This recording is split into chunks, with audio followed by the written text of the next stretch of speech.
Hi friends, happy Q&A Tuesday. So I was working with someone yesterday in a private session, and she was noticing a weekend spent full of eating and anxiety and a lot of thinking about a project that she was doing for work. So powerful to notice this impetus, which many people feel, work or not, that they must focus, accomplish, get stuff done. They've been asked to do things. They've seen that this project or function or something about life needs to happen. I need to clean out the stuff. I need to pack the boxes. I need to ship that from here to there. I need to clean this space. I need to do the laundry. I need to go to the grocery store. I need to get to the library. I need to, at work, finish this project and that project. I need to follow up on my data. I need to do this. I need to log the account. I need to pay the fees. I need to balance my bank account. I mean, my goodness, I need to research that place that I'm going. I need to make the arrangements for the upcoming plans. I need to call this person back and that person back. I need to respond to my emails. I need to check my emails. So we know what it's like, that feeling of whatever it is we think we need to do, and how that enters the mind. And we're not saying none of that's true, because it looks very true.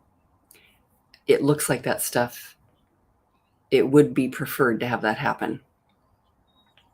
But notice what happens when you believe, I must do all this. I need to do all this. Like I need to accomplish. I need to get this done. Notice the danger that appears about not getting it done. And that sometimes, as this inquirer noticed, and I've noticed the same type of thing go through my head, notice the idea that if I don't do it, I will suffer. It will be worse. It will be really bad. I will have consequences, and it will be my fault. And I need to do this. Like the weight, it starts getting to be really tight, as if it's very critical. Sometimes what can be really interesting to notice is that whatever it is that you think is so critical over there is really quite large. So in the case of this inquirer, she was looking and seeing that there was images and pictures and ideas about this state of why it was so important to get it done that looked like I can get fired if I don't do it. My very livelihood, my life depends on this, my survival. And it may not seem like whatever you need to get done, like I need to go to the library and pick up all my books that are on hold. It may not look like that's necessary for survival, but it can look like, I really need this. There's vital information. There's something important there. What if it's got like some cool thing that I've been looking for, and piece of information, this attitude about information and seeing and looking and wanting. So notice what it's like to think I need to be productive. I need to accomplish. I need to finish. I need to do. I need to check the check boxes off. I need to fill the time. I need to fill the space. I can't just sit there. My mom says that she grew up with her father saying, "Did you plan on doing nothing right now?" If he saw his kids, hanging out on the couch or looking like they weren't producing something. And we laugh about it. But it can feel quite alarming inside when you're believing this is required, this is necessary. And notice the feeling and thoughts you have about yourself being the kind of person that needs to get this done. And you may foresee yourself as somebody who this is really difficult to get done. This is a hard project. This is a foreboding task. This is a big effort. This will require physical whatever, or time, or attention, or remembering. And the attitude towards whoever it is that you are is, that's fairly daunting. And notice how heavy the whole thing feels. Heavy. Often people want to be in an activity of consuming pleasure when such a daunting thing is over here. I'm tired. I need effort. I need support. I need at least something to help me get through this. Eat. Who would you be without the story? I need to be productive. I have to make this happen. I should have gotten this done by now. I have to do it. Who would you be without the thought? Producing is better than doing nothing. Like there isn't some value in doing absolutely nothing. What if doing nothing at all could actually help you become lighter, even physically, like actually help you lose weight if you're worried about heaviness and fatness? What if doing nothing at all could help at least your mind, your mental weight release? Because I know some people physically are thin or even over thin, but there's a heaviness and a depth of like the expression of the tightness of the anxiety that's running there that just feels, foreboding and anxiety ridden. So who would you be without the story? Doing must happen.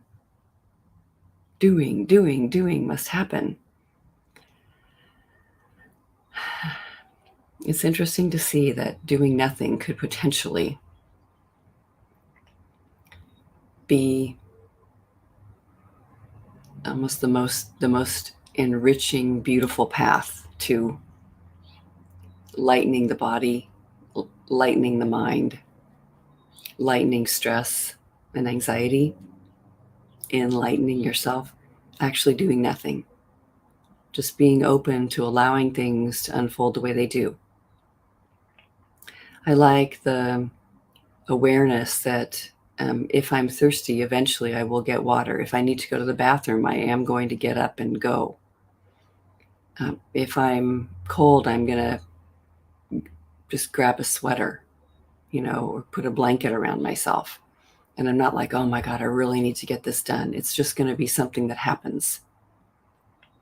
There will be a response to life and a movement and an ever-present beauty about kind of coming back to a even-keeled balance that's just built into every single one of us, built into you, built into me.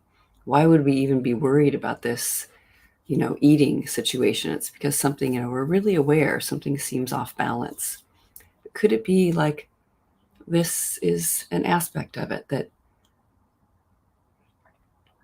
would really be amazing to just consider? I don't have to, need to be doing anything. Like it's okay, whatever it is that's unfolding and underway, all is well. Who would I be without my story? That's required for success. Clearing out all that whole thing over there, finishing the details of that, actually doing the project, being at the end part. Loved in the inquiry that I was doing with this lovely inquirer was looking at the beginning, middle, and end of a wave of a project getting done. And that if we love the project and it's not critical and dangerous and awful to be in it, the beginning, just like a traveling adventure, is just as much fun as the end. They all have different aspects and different parts, like life itself.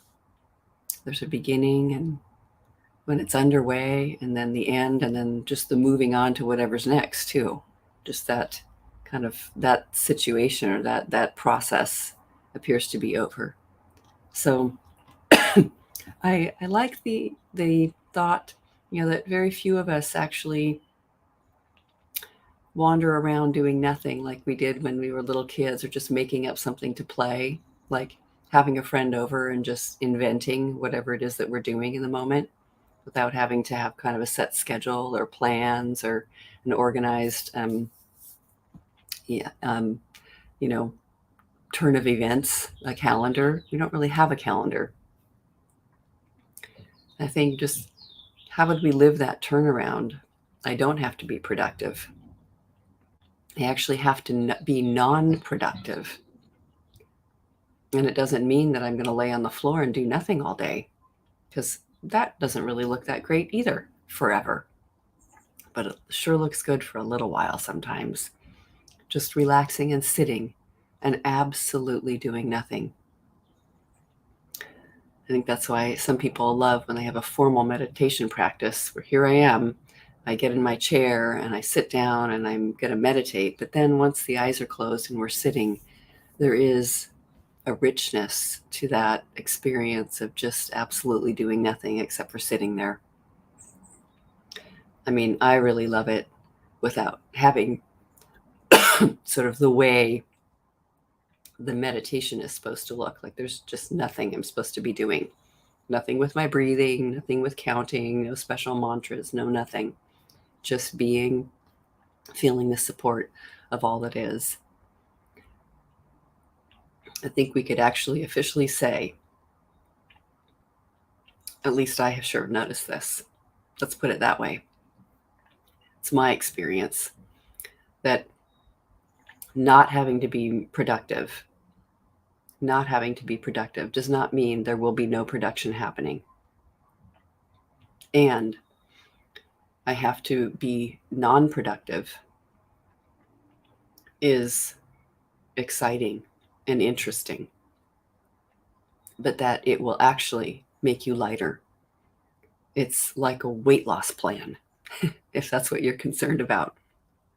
Being non-productive, doing absolutely nothing, is one of the most wonderful diets, weight loss plans anyone could ever touch. And what an interesting and joyful practice to just be in. And we don't get a chance to do that very often, do we? When there's like a very full life. But who would we be without the story? I have to do this. I have to be productive. That's what success, survival means and looks like. Yeah. Let me know how it goes.